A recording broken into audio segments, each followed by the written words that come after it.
I start करते हैं अपना नेक्स्ट क्वेश्चन, जो कि हमारा क्वेश्चन नंबर 6 है। Describe the formation of energy bands in solids, explain the difference amongst electrical behaviour of conductors, insulators and semiconductor in terms of energy band theory.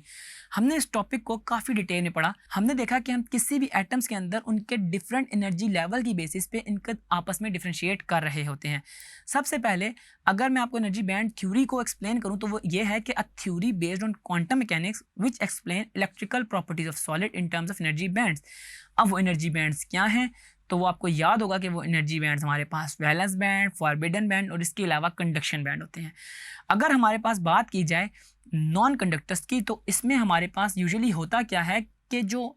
Valence band और conduction band है, इनके दरमियान का जो distance है वो हमारे पास 3 इलेक्ट्रॉन वोल्ट से ज़्यादा होता है, और हमारे पास वैलेंस बैंड से जो इलेक्ट्रॉन्स हैं वो ट्रैवल करके कंडक्शन बैंड में नहीं जा पा रहे होते, जिसकी वजह से हमारे पास नॉन कंडक्टर्स यानी कि इंसुलेटर्स में जो होता है वो ट्रैवलिंग नहीं हो रही होती इलेक्ट्रॉन्स की, और इसी वजह से कंडक्शन नहीं होती। अगर कंडक्शन बैंड की बात की जाए, जो हमारे पास जिसमें कंडक्टर्स होते हैं जो हमारे पास यूजुअली, उसमें जो वैलेंस बैंड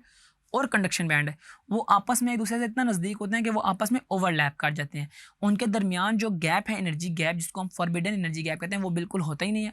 और इतना कम होता है कि वो आपस में ओवरलैप कर गया होता है, जिसकी वजह से वैलेंस बैंड जो है वो इजीली कंडक्शन बैंड में शिफ्ट हो जाते हैं, और हमारे पास जो ऑब्जेक्ट है वो एज अ कंडक्टर बिहेव करता है। और लास्ट में हमारे पास है सेमी कंडक्टर। सेमी कंडक्टर्स क्या होता है कि हमारे पास जो इसमें हम करते हैं क्या है कि यूजुअली जो हमारे पास स्ट्रक्चर है वो सेम है। स्ट्रक्चर से मुराद मेरी यही है कि इसके अंदर भी हमारे पास वैलेंस बैंड है, इसके अंदर भी हमारे पास कंडक्शन बैंड है, इसके अंदर भी हमारे पास फॉरबिडन बैंड है।